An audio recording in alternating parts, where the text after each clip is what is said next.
She's a force to be reckoned with. Back to my channel, Bookish Lady Night. Today I am joined by the fabulous MJ Huxley, and she is the author of the Tangerine Sky series, which has 2 books out right now. The first one is called Light Behind the Lies, and that's the story of Mason and Bailey.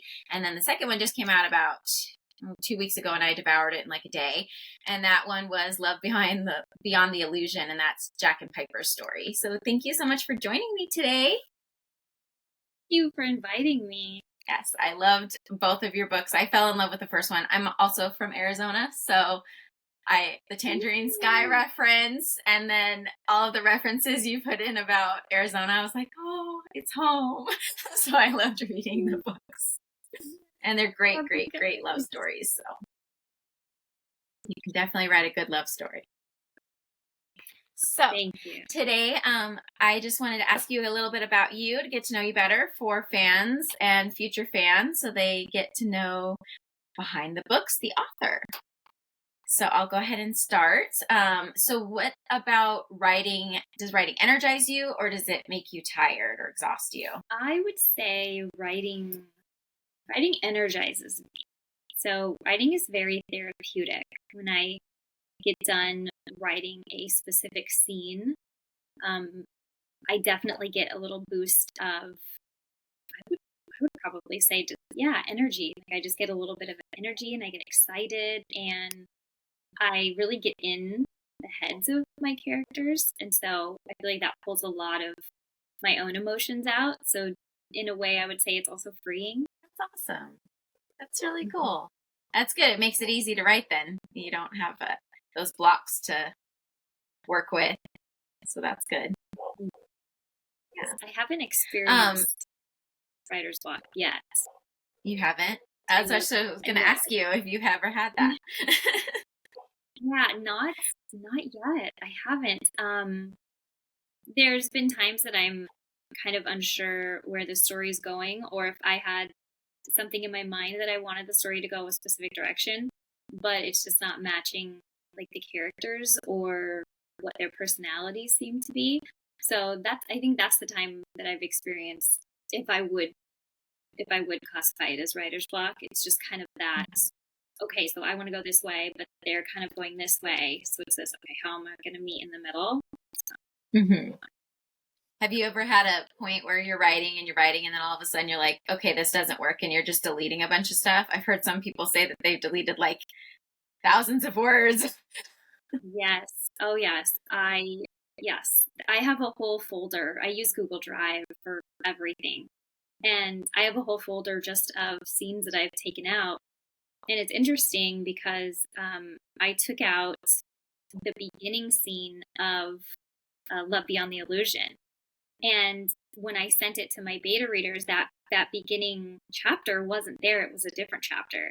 And when I got the feedback from my beta readers, I had sent them that too, because I was like, this is also, a beginning that I want to go with. They were like, I can't believe you were going to take that out. This is amazing. And then that's what ended up being the first chapter of the second book of Love Beyond the Illusion. So I'm so glad. I love that. So I'm glad you didn't take it out. I love how you started that book. Good. I'm so happy because they loved it too, and I didn't at first, but when they were like, this is great, and I think that this will work best, I'm like, perfect, we'll put it back in. So good. I'm glad that you like the way. Yeah, I love it. It's such a unique meet cute. Like, it was good. It was so good. It was just, you don't see it. I haven't seen that type of meeting, and then she just goes for it. So I liked that. It was really good. It was a good intro. Strong female. Yes. We need lots of those. So, what would you tell your like younger writer self now, after you've, written a couple of books, you have a few more coming out? What would you tell yourself if you could go back in time? To do it sooner. Probably. I grew up, as most, readers and authors and writers do, we grow up reading stories. So as a kid, I grew up with Boxcar Children, Goosebumps, Nancy Drew, Babysitter's Club, Sweet Valley High.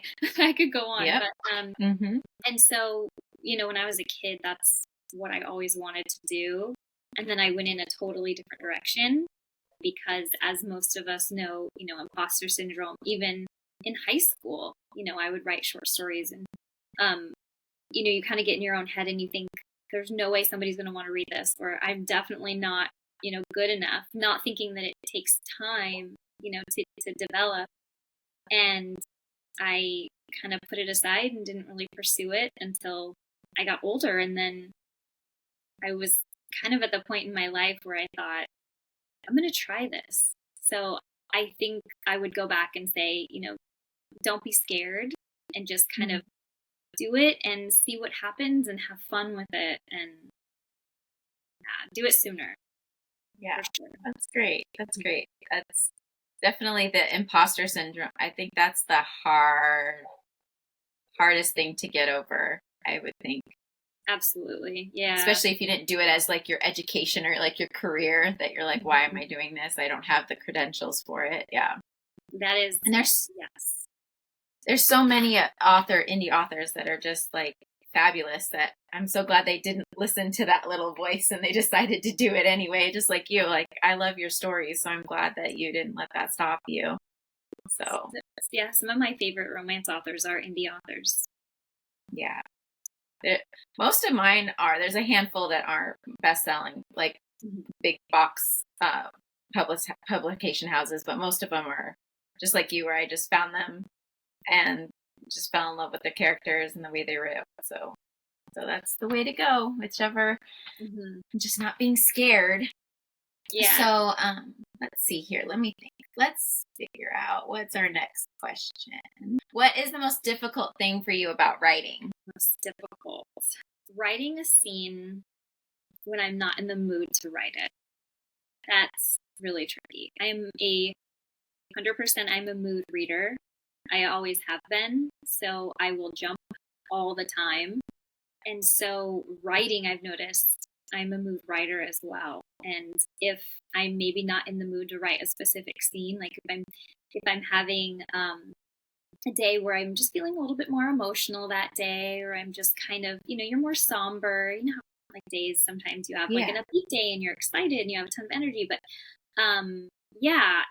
so if I have a scene that I know that I'm going to write, but I'm not really in like an upbeat mood to write an upbeat scene or like a fun scene, I'll try to just go back and like edit maybe a more emotional scene or whatever. So I think that's probably a struggle for me, is writing the scenes when I'm not in that particular mood. Because when I'm writing the scenes that I'm writing, I'm in the mood for that scene. So. Yeah. Is there any time where you, like your favorite type of scene to write? Like, do you love like the banter scenes, or do you like when there's like the angst type scenes, or is there any scene that you're like, this is my jam, this is where I thrive? I would say that's tricky, because I love writing the spicy scenes. I feel like it's so important to a healthy relationship. And so when we're depicting these, healthy love stories, I mean, some of them are going to be healthier, some of them are not. Yeah. But, as a whole, I think that's such a big part of it. So I do love writing those scenes, and I feel like it's great to bring the characters together in a vulnerable environment. But I kind of like the second act of a book, when things are kind of fun and there's banter and the characters are kind of getting to know each other. So this back and forth.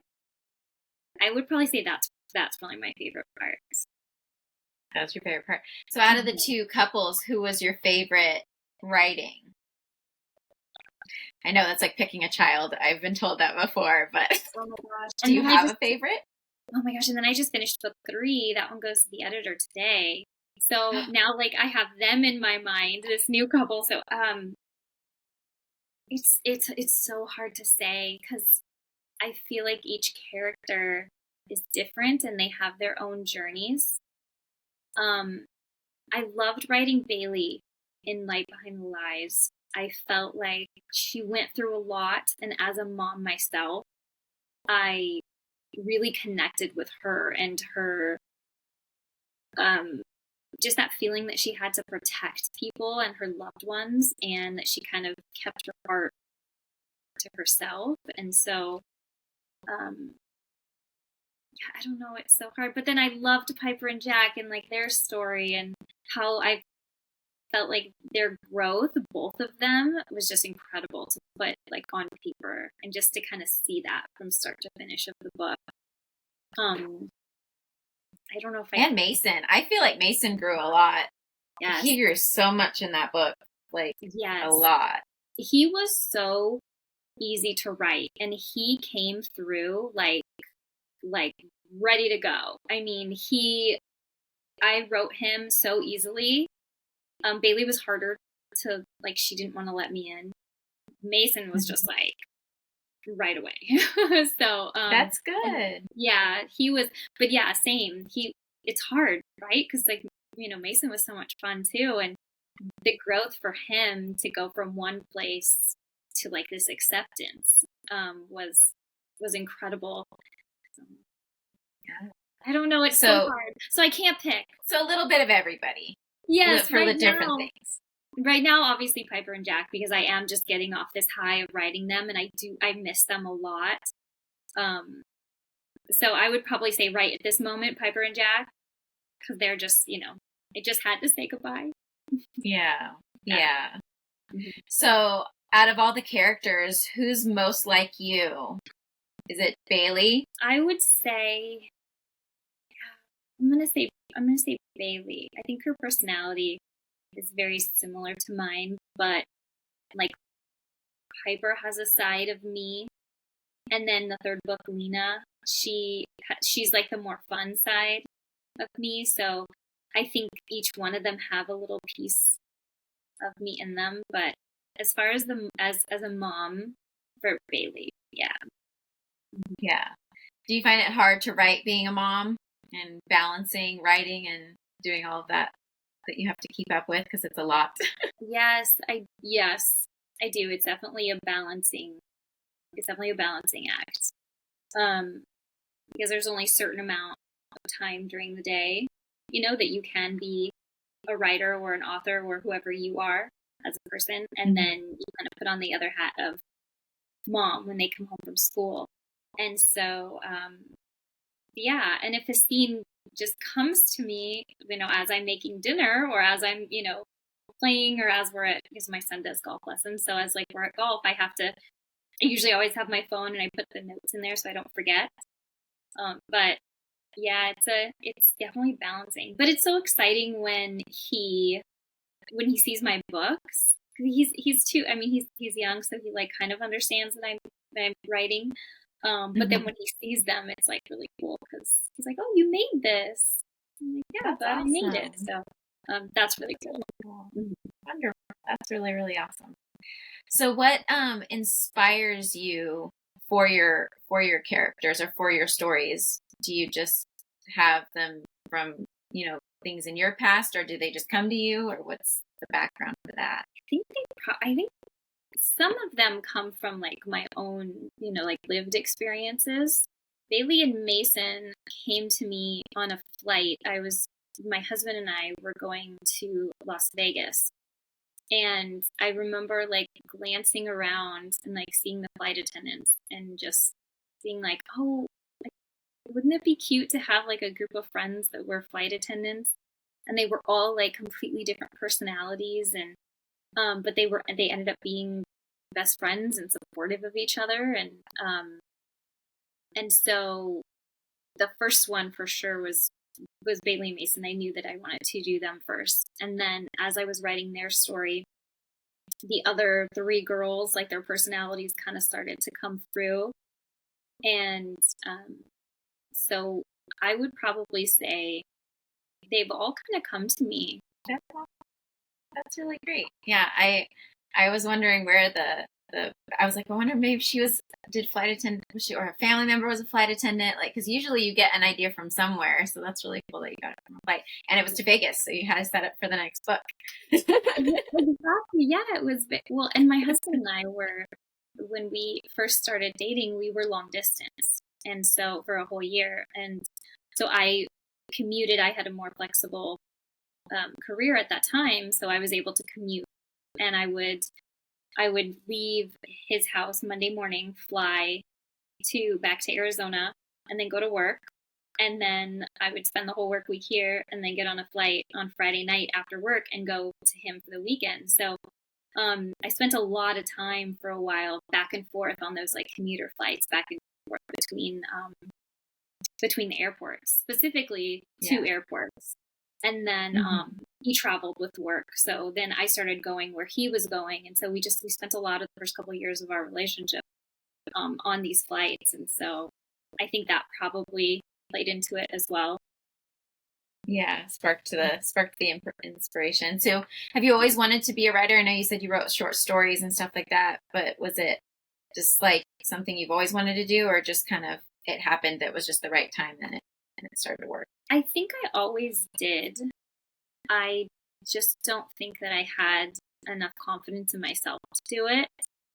And I ended up going into a career in academics, and I absolutely loved it. But when my son started kindergarten, I decided that it was time that I was going to spend more time at home with him. And right around that time was the perfect opportunity for me to kind of now, I guess, follow my dream in a way, something that I had wanted to do for a really long time. And I just never thought that I would be good enough, to be honest. That's good you did it. That's really good. And it just lined up. That's awesome. That's a wonderful thing when you have everything kind of kismet.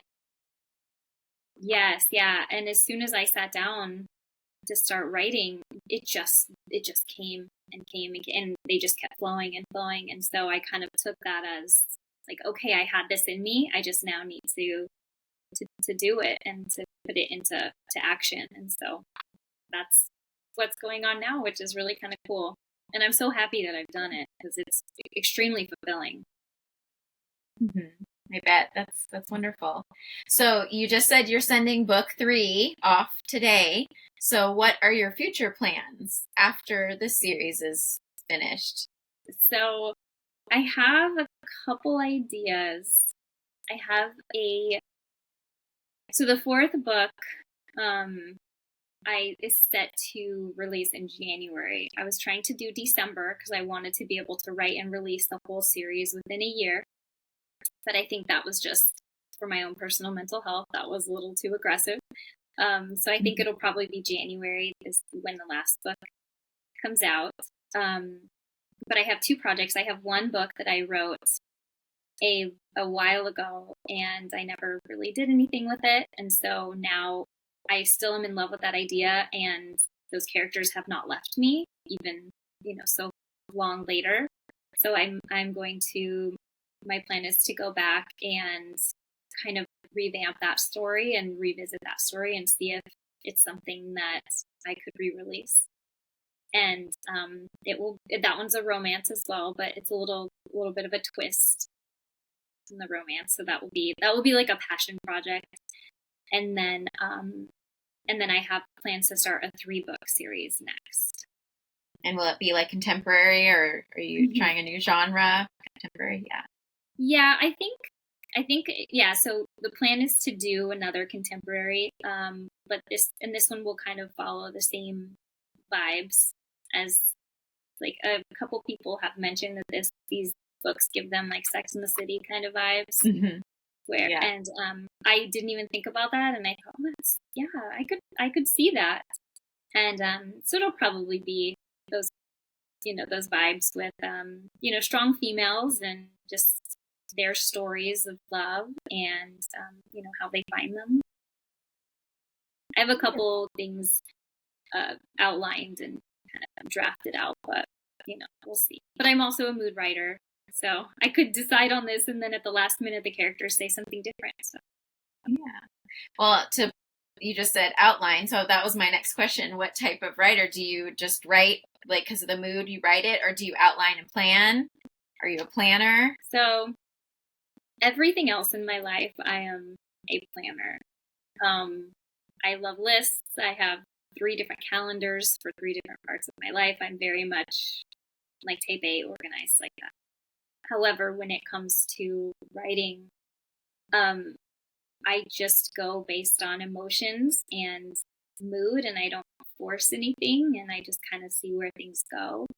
And so usually I have an idea of the character's personality first, and then the tropes. Usually I have one or two main tropes that speak to me right away. And then I'll have maybe a handful of scenes that I want to do that have come to me that I'm just like, oh, this is a great idea for a scene. I'm going to save it for this book. But as far as outlining anything that's more than that, no, I just kind of, and I write out of order too. So I just kind of write a bunch of different scenes. And then at the end, I kind of put them together like a puzzle and then see where they fit and see where the character development is. And so it takes a little bit longer than somebody who actually drafts and outlines like each chapter, is from what I've heard from talking to other authors. But I tried to do that with Piper and Jack, and it just did not work that way at all. It just ended up, I was getting this scene coming to me at this time and this, so I had to get it out because I didn't want to like stifle that creative process. And then even book 3 too, completely out of order, and then I had to kind of put them in order and see where everything falls. And it takes a little bit longer, like I said, but I think it's, for me, it works better. Yeah, it's very unique. It's the first time I've heard of that process, but it sounds fun. It sounds like, you're not limiting yourself to staying on this one path when you're over here and you hear this and then you hear that, and just getting it all meshed together. That's really awesome way of writing. Yeah. So who was your hardest character to write? Jack. Jack. Love Beyond the Illusion. Yeah, Jack. Because he's very reserved and very quiet, and he's very controlled. And when I talk about having the idea of the characters, like that's the only real outline is from what I do. And so I knew that was his personality. So now having to get him to like come to me was like, it didn't work out as much. It seemed like all of the scenes he was very reserved and within himself, and so I feel like I had to kind of bring him out, and I knew that was authentic to him and the character and his development. But then towards the end of the book, when when things start to kind of fall into place, I felt like it made it so much better in the beginning when he was more standoffish and kind of reserved. When he got to that point, it was more fulfilling, I think. But he was a hard character to write, yeah.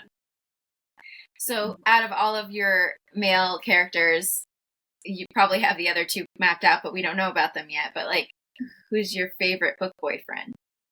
You had to pick one. It's so tricky because I feel like they all have, like, if I could take their strengths and like their flaws and kind of all put them into like one, like I feel, you know what I mean? Like put them into like one person.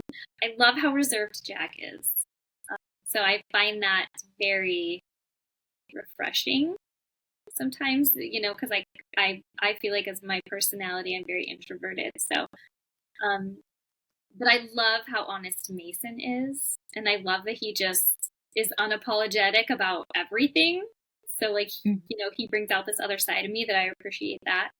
And then the third MMC, Lena's, he's very protective, which like pulls at my heartstrings, makes me feel very swoony.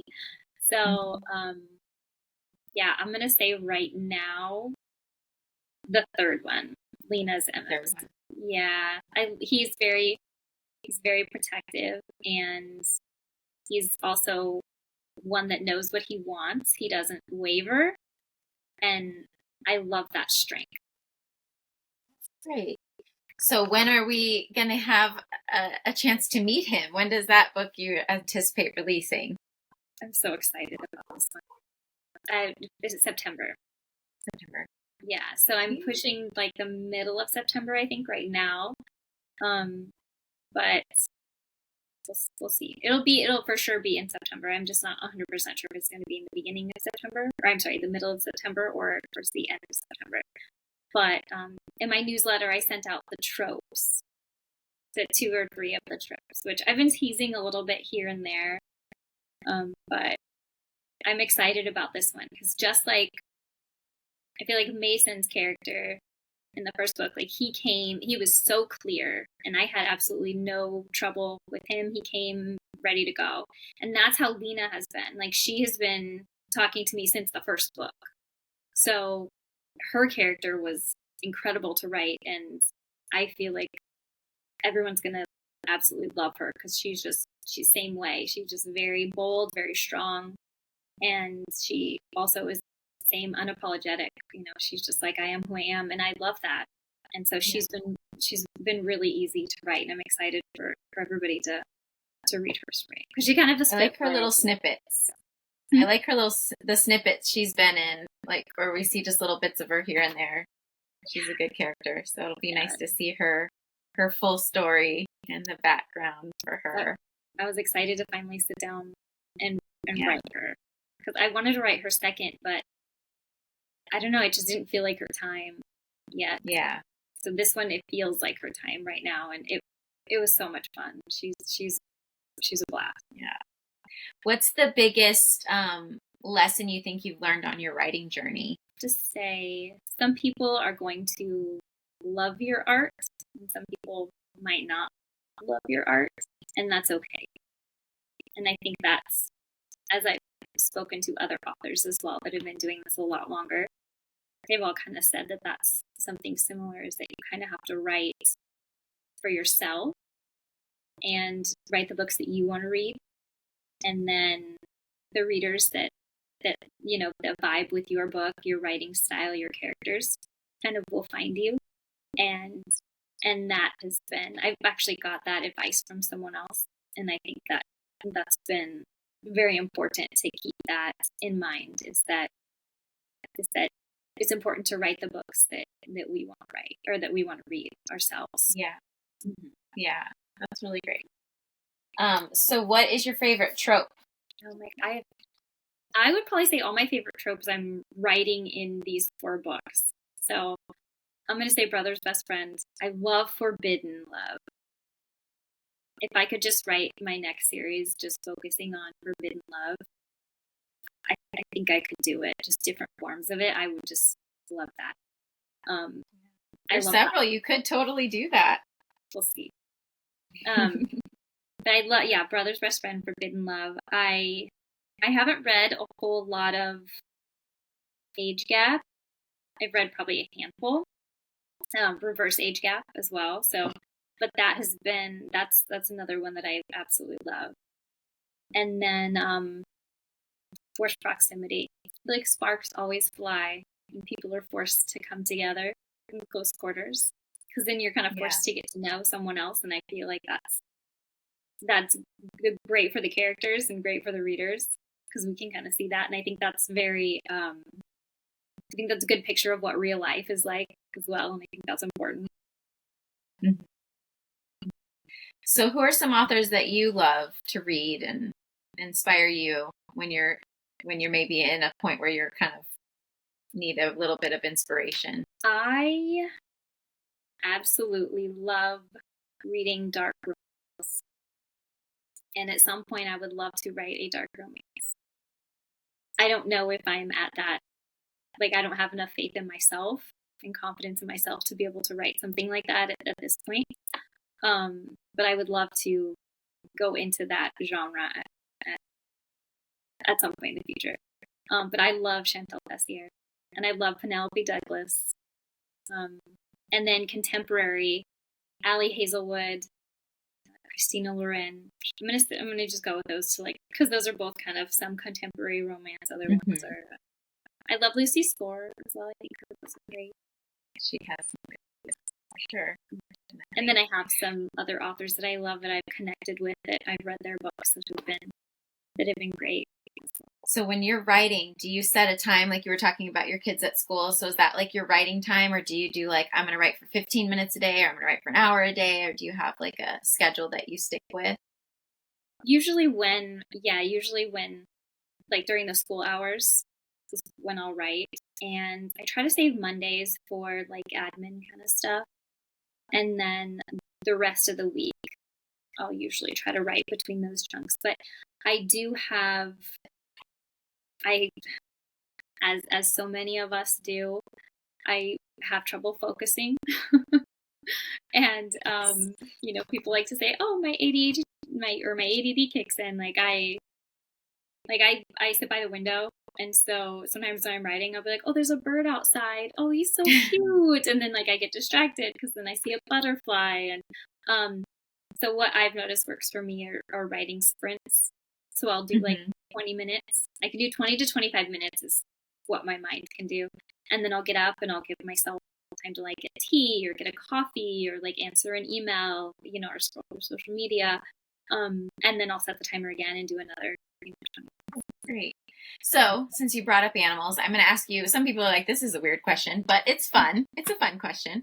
If you had to pick an animal to be your spirit animal, what would it be? I love sloths. Sloths? They're so cute. Yeah, and they're so just kind of relaxed and they move so slow. And I love that because I feel like we move so fast. And even, me as a mom, I'm always on the go.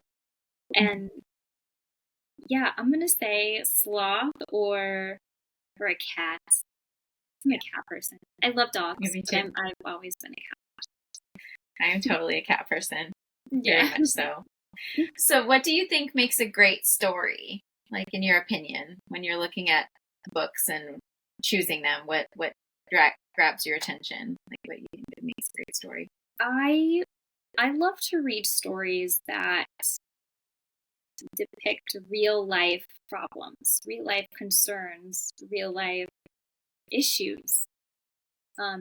Yes, even though it is fiction, but it's based in real life, and I love seeing character development. I think that's incredible. So I tend to pick up books that are more character driven stories because I love seeing the human emotions and I love kind of experiencing that as a reader. And then as a writer, giving that to readers is I want them to be able to see themselves on the page. Like I have seen myself so many times in the books that I've read. And I think that is important, all across the board, whether it's for, mental health or disability or just different variations of stories and characters. I think that's really important.